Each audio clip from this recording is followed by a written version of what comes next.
नमस्कार दोस्तों, स्वागत है आपका अपने channel crack with self study में। हम अब अपने बायोलॉजी के सिलेबस को आगे बढ़ाते हैं। मैंने पिछली क्लास में आपसे डिस्कस करा था। कुछ बायोलॉजी के बेसिक्स डिस्कस करे थे, सेल के बारे में डिस्कस करा था, टाइप्स ऑफ सेल्स में डिस्कस करा, स्मॉलेस्ट और लार्जेस्ट सेल के बारे में भी डिस्कस करा। उम्मीद है कि आपको उसमें कोई डाउट ना हो। अगर कोई डाउट रहा होगा तो आप कमेंट करके पूछ सकते हैं। ठीक है, और अपने इस सिलेबस आगे बढ़ाते हैं। आज हम पढ़ेंगे सेल बायोलॉजी में। ठीक है, सबसे पहले मैं आपको कुछ आ, वन वन लाइन आंसर आपको लिखा देता हूँ मैं। ठीक है, जैसे कि स्टडी ऑफ सेल। ठीक है, स्टडी ऑफ सेल क्या कहते हैं? जो जो सेल की स्टडी करते हैं उसे हम कहते हैं साइटोलॉजी। ठीक है, जो सेल की स्टडी करते हैं साइटोलॉजी कहते हैं। और ये टर्म किसने दिया था? टर्म गिवन बाय, तो याद रखना, टर्म दिया था हर्टविंग ने। ठीक है, टर्म हर्टविंग ने दिया था। ठीक, और फादर ऑफ साइटोलॉजी किसे कहते हैं? फादर ऑफ साइटोलॉजी किसे कहते हैं? रॉबर्ट हुक को कहते हैं। ठीक, इन्होंने एक बुक लिखी थी, उस बुक का नाम याद रखना। उस बुक का नाम है माइक्रोग्राफिया। ठीक है, और फादर ऑफ मॉडर्न साइटोलॉजी किसे कहते हैं? ये भी याद रखना। फादर ऑफ मॉडर्न साइटोलॉजी हम कहते हैं कार्ल पी स्वानसोन। क्या है? Carl P Swanson. उन्होंने भी एक बुक लिखी थी, उस बुक का नाम आप सब याद रखेंगे। उस बुक का नाम है सेल बुक। ठीक, और हमारे पास फादर ऑफ इंडियन साइटोलॉजी भी है।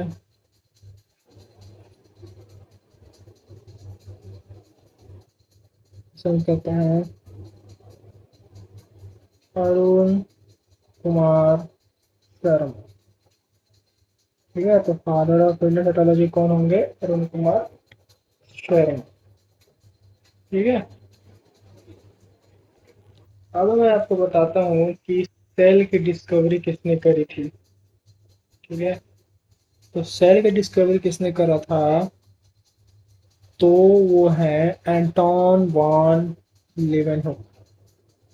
ठीक, तो कौन थे वो डिस्कवर्ड सेल? तो हम कह सकते हैं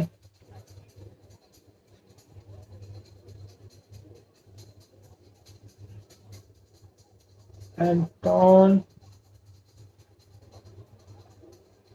वॉन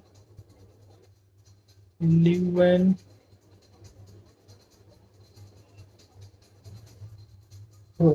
ठीक है, तो एंटोन वॉन लीवेनहुक ने सबसे पहले सेल की डिस्कवरी करी थी। कुछ पॉइंट्स आपको मैं बताता हूँ कि ही वाज द फर्स्ट। ठीक है, to notice living cell under his microscope.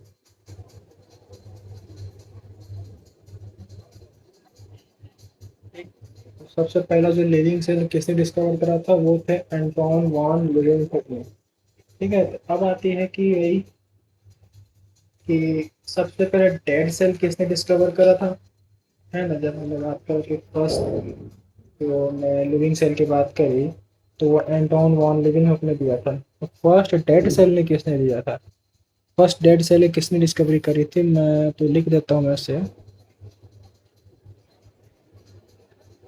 The person were Robert hook.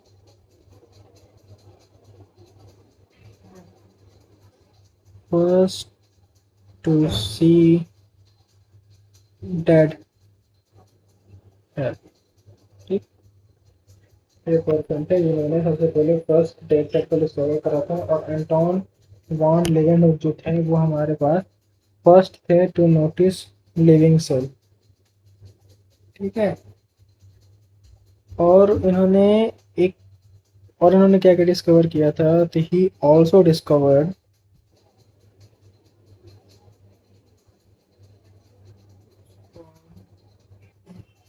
RBC and protozoa. ठीक है। उन्होंने स्पर्म आरबीसी और प्रोटोजोआ की भी खोज करी थी।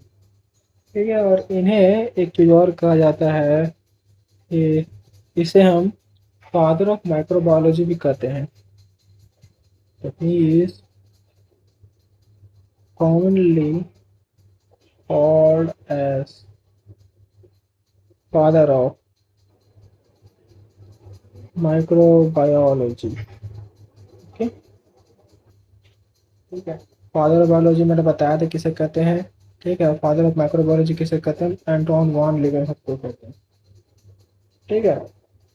अब मैं आपको एक थ्योरी बताऊंगा जिसे कहते हैं सेल थ्योरी। ये काफ़ी इंपॉर्टेंट, इससे एक सवाल बनता है और वो सवाल क्या बनता है मैं आपको बताता हूँ। Cell theory. ठीक है। सेल थ्योरी जो कि क्या कहता है, सेल थ्योरी दो बातें कहती है। पहला कि all living organism are composed of one or more cell. ठीक है। मतलब सभी जो जीव जंतु हैं वो एक या एक से ज़्यादा सेल से मिलकर बने हुए हैं। ठीक है। मैं लिख देता हूँ all living organisms are composed of one or more cell। ठीक है। और दूसरा क्या कहता है हमारा सेल थ्योरी, सेकंड पॉइंट कहता है कि the cell is the most basic unit of life. The cell is the most basic unit of life. ठीक है। सेल जो हमारे पास लाइफ का एक यूनिट है।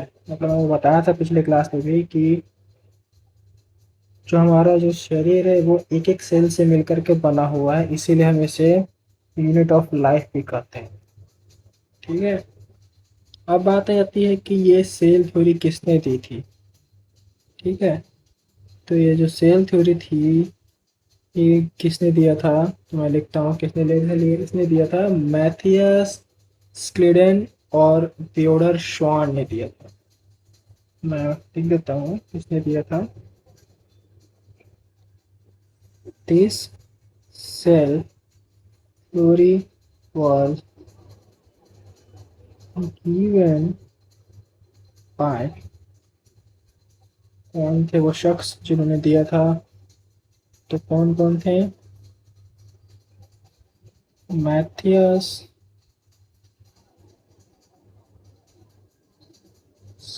क्लिडेन एंड थियोडर श्वान। ठीक है। ये दोनों ने मिल करके हमारे ये जो सेल थ्योरी इसे दिया था। ठीक। फिर एक साइंटिस्ट आते हैं जिनका नाम है रुडोल्फ विर्चो। वो क्या कहते हैं, वो कहते हैं कि all cells arise only from the pre existing cell. मतलब कहना क्या चाहते हैं, पहले मैं स्टेटमेंट लेकर फिर आपको समझाता हूँ मैं, इसे आप ध्यान से समझना, यही से आपका सवाल बनता है। मैंने क्या बताया कि एक साइंटिस्ट थे रुडोल्फ विर्चो। ठीक। ये क्या कहते हैं, ये स्टेटमेंट देते हैं कि ऑल सेल्स arise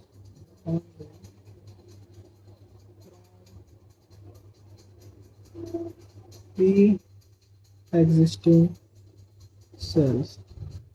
मतलब जो नए सेल हैं वो पुराने सेल से अराइव होते हैं। मतलब देखिए कि ये आपका हो गया पुराना सेल, ठीक है, ओल्ड सेल हो गया। ठीक, तो क्या होगा, ये हो सकता है टूट जाए, ठीक है, डिवाइड हो गया, और टूट करके हमारा क्या हो गया, न्यू सेल बन गया। ठीक है, तो उन्होंने यही स्टेटमेंट दिया था कि जो भी नए जो सेल रहते हैं वो पुराने सेल से ही अराइव होते हैं। ठीक है, तो ये स्टेटमेंट किसने थे, रुडॉल्फ विर्चो ने दिया था। ठीक है, और यहीं से आपका सवाल बनता है, तो सवाल क्या बनता है कि आपको सवाल दे दिया जाएगा कि बताओ सेल थ्योरी किसने किसने दिया था। ठीक है, और आपको ऑप्शन दे देंगे कि मैथियस क्लेडेन, थियोडर शॉन और रुडॉल्फ विर्चो। ठीक है, तो मैंने क्या बताया कि सेल थ्योरी किसने किसने दिया था।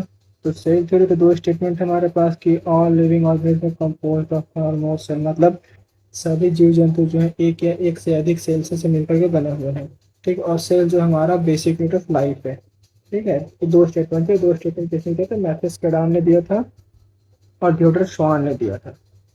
तो आपका ऑप्शन क्या हो जाएगा, मैथियस कैडान सही होगा, रुडोल्फ विर्चो गलत हो जाएगा। वहीं अगर बोल दें कि भाई all cells arise only from pre existing cells, ये स्टेटमेंट किसने दिया था, तो रुडोल्फ विर्चो ने दिया था। या ये सवाल कई बार पूछा गया है, सीडीएस में आया हुआ सवाल है ये। ठीक है, पीवाईक्यू का। ठीक, एक एक्सेप्शन है। ठीक है, मैं आपको बता रहा हूँ, एक्सेप्शन से लिख लेना, क्योंकि एक्सेप्शन से मैं आपको पहले ही बताया कि एक्सेप्शन से आपके सवाल बनते हैं। ठीक, मैं नोट करके लिख देता हूँ। नोट ये है, क्या कहता है कि viruses do not follow this cell theory. मतलब सेल थ्योरी क्या कहती है, आपको पहले बता चुका था। ठीक है, सेल थ्योरी क्या कहती है, लेकिन जो वायरस होते हैं वो इस सेल थ्योरी को फॉलो नहीं करते हैं। मतलब virus do not follow cell theory, मतलब इस सेल थ्योरी को वायरस फॉलो नहीं करते। मतलब क्या कि वायरस जो है एक या एक से अधिक ऑर्गेनिम्स और एक से अधिक सेल से मिलकर के नहीं बने हुए हैं, और ये जो सेकंड स्टेटमेंट है वो भी इसमें फॉल्स हो जाता है। अब ये क्यों होता है, क्योंकि मैं लिख देता हूँ, वायरसेस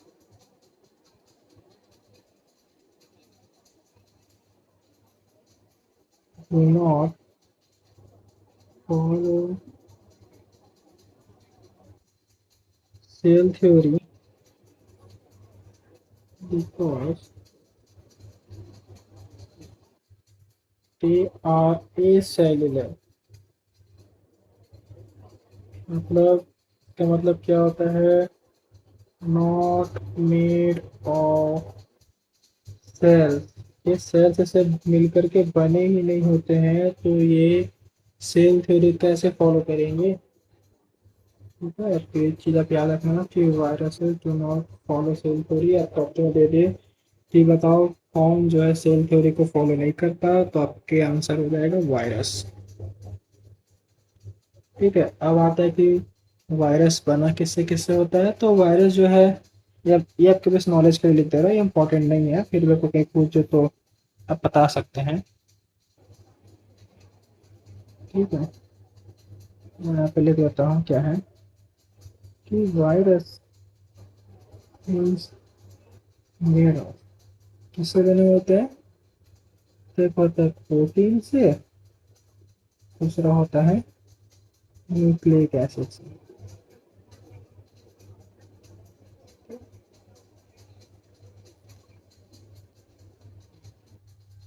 अब मैं आपको पढ़ाऊंगा आगे, वो है प्रोटोप्लाज्म के बारे में। यहाँ तक तो किसी को कोई डाउट नहीं है, कोई डाउट होगा तो कमेंट कर सकते हैं। ठीक है, अब मैं बताऊँगा प्रोटोप्लाज्म। अब प्रोटोप्लाज्म जो है काफ़ी इंपॉर्टेंट हो जाता है। ठीक है, कई बार सवाल में भी पूछा कि प्रोटोप्लाज्म है क्या, तो बताता हूँ प्रोटोप्लाज्म क्या है। प्रोटोप्लाज्म क्या होता है, जैसे कि मान लीजिए आपका एक सेल है।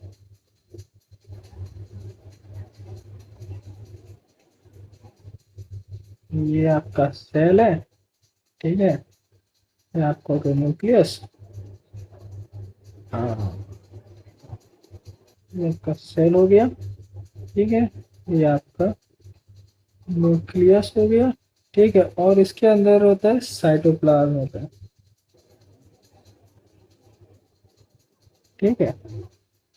ये जो होता है जेली लाइक स्ट्रक्चर होता है, इसे हम साइटोप्लाज्म कहते हैं, ठीक। और आपका ये आपका न्यूक्लियस हो गया, ठीक है। इस टाइप से और अदर आप और आपके बहुत सारे ऑर्गेनल्स होंगे, सेल ऑर्गेनल्स, ठीक है। तो इन्हीं ऑर्गेनल्स और जो आपका साइटोप्लाज्म है, इनको हम मिला दे तो हम कहते हैं प्रोटोप्लाज्म। मतलब प्रोटोप्लाज्म इज इक्वल टू क्या, साइटोप्लाज्म प्लस सेल ऑर्गेनल्स।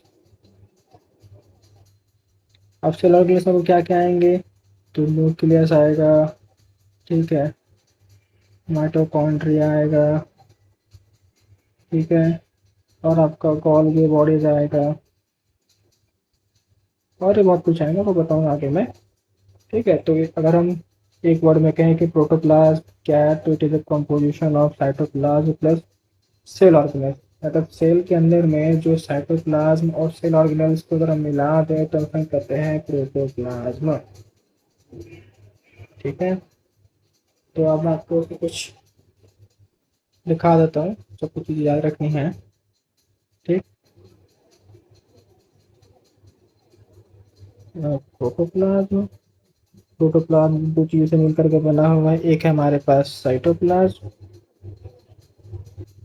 एक है हमारे पास सेल ऑर्गेनल्स।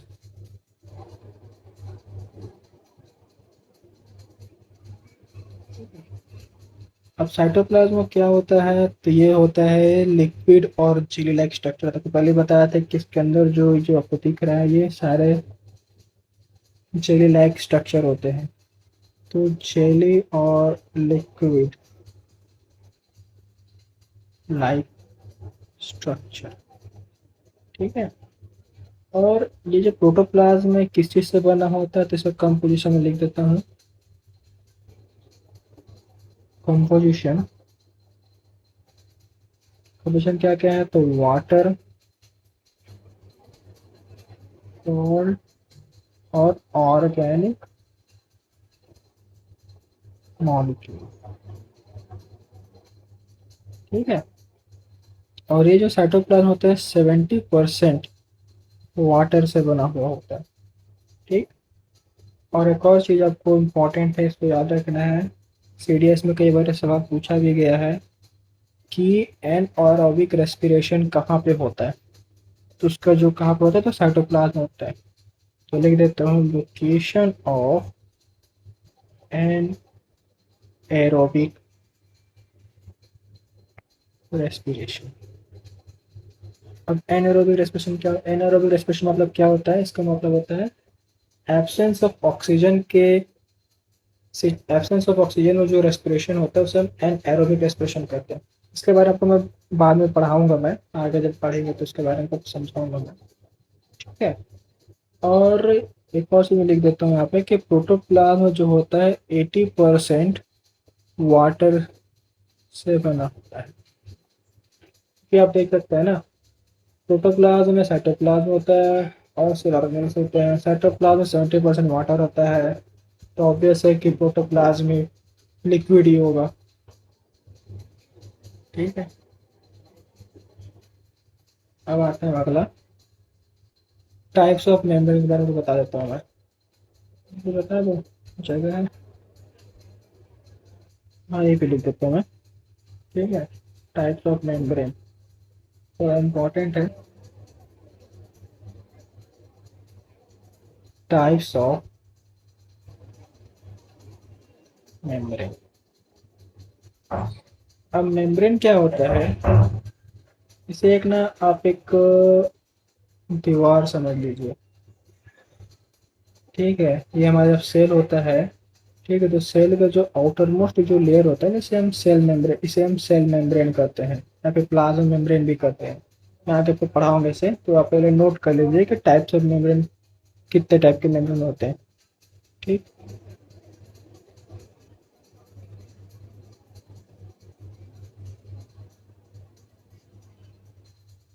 नहीं नहीं, इस पे काम करते हैं। इसे ऐसे लिखते हैं हम कि मेम्ब्रेन किस में प्रेजेंट होता है, किस में प्रेजेंट नहीं होता है। जो काम करते हैं इसे लिखते हैं हम।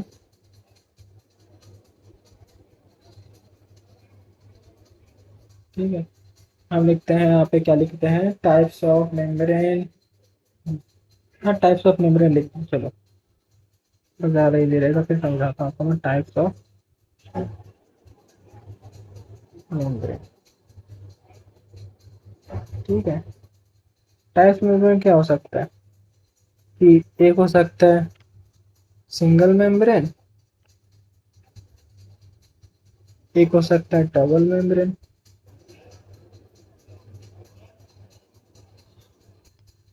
एक हो सकता है कि without membrane.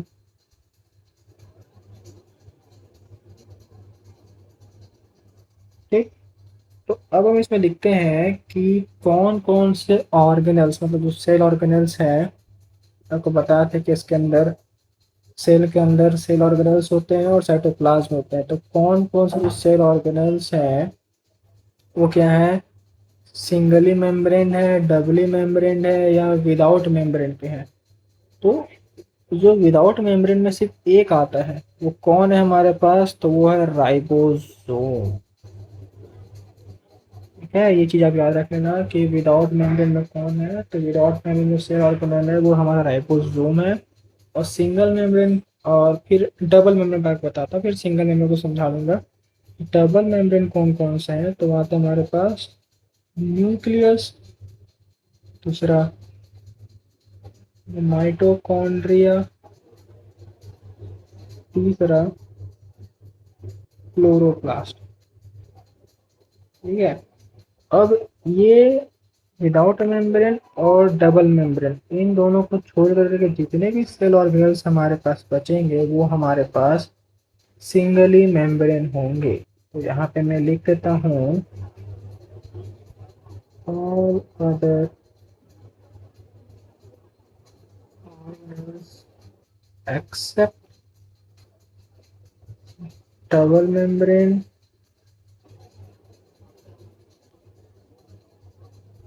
And without membrane.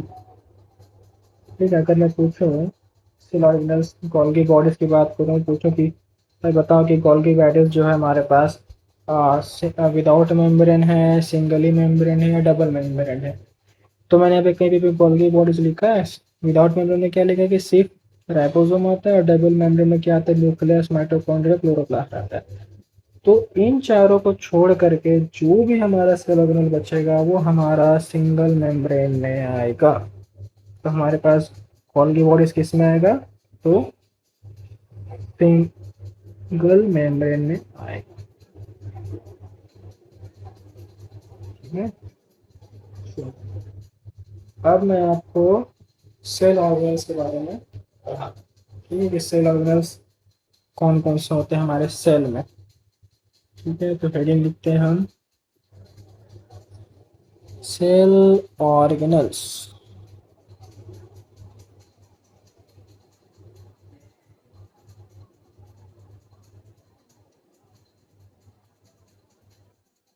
ठीक है, स्टार्ट करते हैं सेल ऑर्गेनल। तो सबसे पहले हम स्टार्ट करेंगे सेल वॉल से। चलो मैं आपको स्ट्रक्चर लेकर आता हूँ।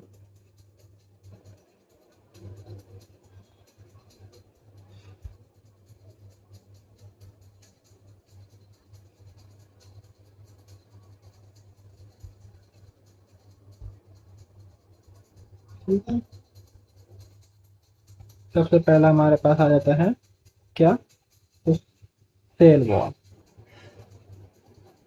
ठीक है, ये जो स्ट्रक्चर आप देख कर, जो सेल है हमारा, ठीक है, इसका जो सबसे जो आउटर मोस्ट जो लेयर है इसे हम सेल वॉल कहते हैं। मतलब ये वाला जो दिख रहा है आपको, ये हमारा सेल वॉल है। ठीक है, ठीक, तो अब इसे लिखते हैं मैम कि सेलर को डिस्कवर किसने करा था, डिस्कवर्ड बाय रॉबर्ट हुक।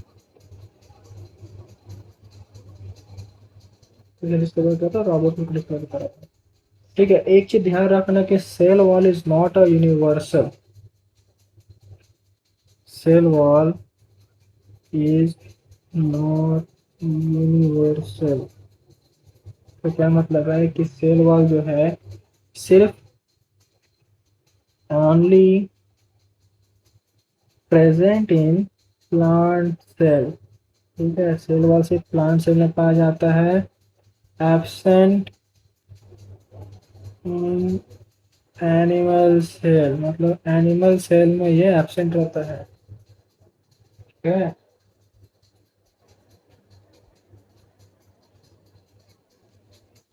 अब इसका क्या फंक्शन होता है, क्या काम करता है ये? इसका फंक्शन है कि ये आउटर कवरिंग फॉर्म करता है।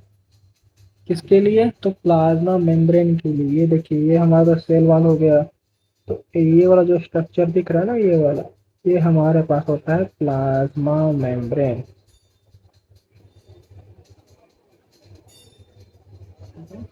तो फंक्शन लिख देता हूँ मैं, क्या कि forms an outer covering for the plasma membrane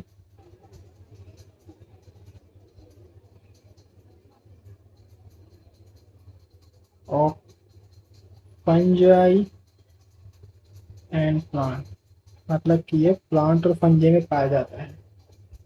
ठीक है, मतलब प्लांट एंड फंजाई। ठीक है, एनिमल में नहीं पाया जाता है। ठीक, यहाँ तक सब क्लियर है?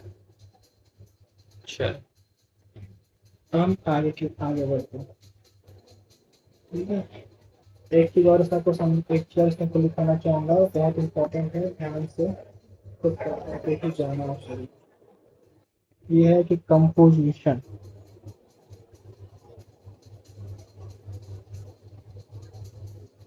Composition of plant cell. मतलब प्लांट सेल किस किस चीज से मिलकर के बना होता है। तो अब मैंने को बताया कि भाई ये तो एनिमल सेल में पाया नहीं जाता, तो किससे कैसे मिलेगा? प्लांट मिलेगा, फंजी में मिलेगा, और बैक्टीरिया बैक्टीरिया में मिलता है। ठीक है, चलो नोट कर लेना ऊपर में फुल में लिखाना। तो प्लांट सेल में किस चीज का बना होता है? तो प्लांट सेल में बना होता है ये सेल्यूलोज का। ठीक है, प्लांट सेल में जो हमारा सेल वॉल होता है, सॉरी सॉरी, अरे मैं क्या लिख दिया, प्लांट सेल लिख दिया, सॉरी मिस्टेक हो गया। Composition of cell wall. ठीक है, तो प्लांट सेल में किस चीज का सेल वॉल बना होता है? तो सेलुलोज का बना होता है। दूसरा, फंजाई में, फंजाई में किस चीज का बना होता है? तो चिक्टिन काइटिन का बना होता है। सॉरी, चिक्टिन नहीं, काइटिन। ठीक है, और तीसरा मैंने बताया कि बैक्टीरिया में भी प्रेजेंट होता है। तो बैक्टीरिया में किस चीज का बना होता है? तो होता है पेप्टिडोग्लाइकॉन का। पेप्टिडोग्लाइकन। ठीक है, और ये बहुत इंपॉर्टेंट है। तीनों का स्टार मार्क कर देता हूँ मैं। कई बार पूछा गया कि भाई बताओ, फंजाई में प्लांट्स, फंजाई में सेल वॉल किस चीज़ का बना होता है और बैक्टीरिया में सेल वॉल किस चीज़ का बना होता है। तो इम्पोर्टेंट है, इसको आप याद करके ही जाना। ठीक है, अब एक और आपको बताता हूँ मैं, प्लाज्मा मेम्ब्रेन। यहाँ तक तो सेल वॉल में किसी दिक्कत नहीं है। ठीक है, अब प्लाज्मा मेम्ब्रेन की तरफ पढ़ते हैं हम। ठीक है, हेडिंग डालते हैं हम प्लाज्मा मेम्ब्रेन। तो सेकंड हमारा सेल ऑर्गेनल है वो हमारे पास प्लाज्मा मेम्ब्रेन।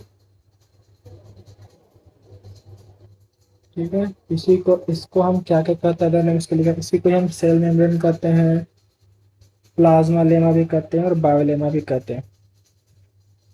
तो अदर नेम्स क्या क्या हो जाएंगे इसके? सेल मेम्ब्रेन, प्लाज्मा लेमा, और बायोलेमा। ठीक है, और इसको हम लोग सेलेक्टिवली परमिएबल मेम्ब्रेन भी कहते हैं। इट इज ऑल्सो कॉल्ड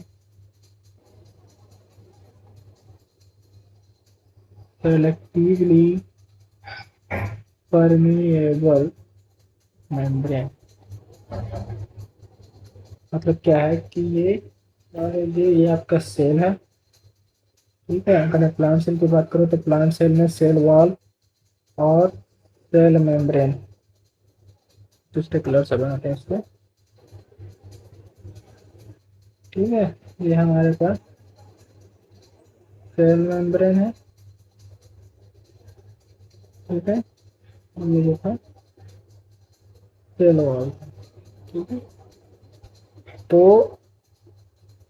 इसे हम सिलेक्टिवली परमेबल मेम्ब्रेन क्यों कहते हैं, क्योंकि अगर किसी चीज़ को सेल पे एंटर करना है तो वो सेल मेम्ब्रेन के थ्रू ही एंटर करेगा, ठीक है। सेल मेम्ब्रेन के थ्रू एंटर करेगा और सेल मेम्ब्रेन जो है सारी चीज़ों को अलाउ नहीं करेगा सेल के अंदर एंटर करने के, सिर्फ कुछ ही चीज़ों को अलाउ करता है, इसीलिए हम इसे सेलेक्टिवली परमिएबल मेम्ब्रेन ही कहते हैं, ठीक है।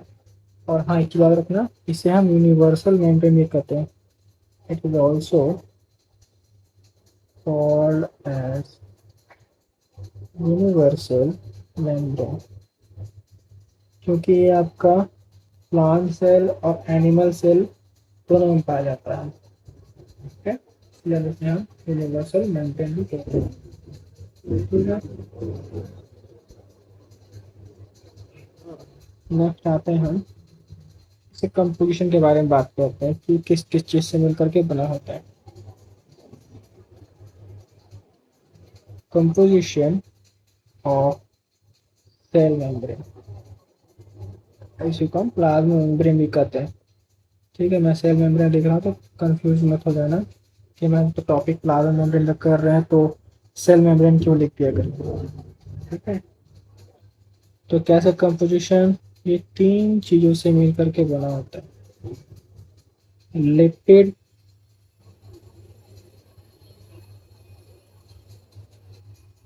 प्रोटीन और तीसरा है कार्बोहाइड्रेट्स, ठीक है। और लिपिड में दो टाइप के आते हैं, एक होता है फॉस्फोलिपिड, फॉस्फोलिपिड और दूसरा आता है कोलेस्ट्रॉल, ठीक है। अब इस फॉस्फोलिपिड जो होता है ना, फॉस्फोलिपिड यही होता है हमारा सेलेक्टिवली परमिएबल मेम्ब्रेन का कारण, ठीक है। सेलेक्टिवली परमिएबल मेम्ब्रेन, मतलब ये फॉस्फोलिपिड होता है, इसी की वजह से हमारा जो सेल मेम्ब्रेन होता है वो सेलेक्टिवली परमिएबल मेम्ब्रेन होता है। अगर पूछे कि अगर सवाल आ गया कि cell membrane selectively permeable membrane किस वजह से है, तो वो फॉस्फोलिपिड की वजह से है, ठीक है। ये चीज़ आप ध्यान रखें। आपको मैं इसका एक चीज़ और दिखाता हूँ, ये बाइलेयर स्ट्रक्चर होता है, स्ट्रक्चर दिखाता हूँ आपको मैं, ये हमारा स्ट्रक्चर होता है, ये जो स्ट्रक्चर है हमारे पास यही सेल मेम्ब्रेन का स्ट्रक्चर है, ठीक है। यहाँ पे देखिए आप, ये बाइलेयर स्ट्रक्चर है, हम कर देता हूँ, ठीक। ये देखिए, ये देख रहे हैं, ब्लैक कलर की करता हूँ। ये देखिए ये ऐसे बाइलेयर हो गया, इसका स्ट्रक्चर कुछ इस टाइप से होता है, ठीक है। यहाँ पे भी ऐसे से से इसीलिए इसे हम बाइलेयर स्ट्रक्चर कहते हैं, ठीक है, इस टाइप से, ठीक। और इसमें देखिएगा, ठीक है, इसका जो हेड वाला पार्ट, मतलब ये वाला जो पार्ट है, इसे हम कहते हैं हेड, दूसरा लिखते हैं, ठीक है, इसे हम हेड कहते हैं, ठीक। और ये हेड जो होता है ना, ये हमारा हाइड्रोफिलिक होता है, मतलब वाटर लेवल, ठीक है, मतलब पानी को पसंद करता है, ठीक। और जो टेल वाला जो पार्ट होता है, इसको हम टेल, ठीक है, जो टेल है इसे हम कहते हैं हाइड्रोफोबिक, मतलब ये पानी से डरता है ऐसा कैसे। ठीक है, यहाँ तक क्लियर है। और इसी वजह से इसको हम क्या कहते हैं, इसी वजह से इसको हम कहते हैं सैंडविच स्ट्रक्चर। दस दिस और सैंडविच स्ट्रक्चर, ये इम्पॉर्टेंट है ये। अगर सवाल आ जाए कि हम सेल मेम्ब्रेन को हम सैंडविच स्ट्रक्चर क्यों कहते हैं, तो ड्यू टू इस बाई लेयर स्ट्रक्चर है, ये हमारा बाई लेयर स्ट्रक्चर है, बाई लेयर स्ट्रक्चर। ठीक। अब मैं प्रोटीन की बात करूँ तो प्रोटीन हमारे पास दो टाइप के इसमें प्रोटीन आ जाते हैं। ठीक है, एक आता है हमारे पास पेरिफेरल, ठीक है, और दूसरा आता है इंटीग्रल। पेरिफेरल में याद रखना, पेरिफेरल ही हमारा वाटर सरफेस से फ्लोट करता है, फ्लोट्स ऑन सरफेस। ठीक, और तीसरा हमारे पास तो कार्बोहाइड्रेट था ही। ठीक है, यहाँ तक किसी को डाउट? उम्मीद है किसी को डाउट नहीं होगा। नेक्स्ट क्लास में हम आगे कंटिन्यू करेंगे, मैं आपको नेक्स्ट क्लास में माइटोकॉन्ड्रिया के बारे में बताऊंगा। ठीक है, आज की वीडियो यहीं तक एंड करते हैं, काफ़ी लंबी हो जाएगी। ठीक, धन्यवाद, जय हिंद।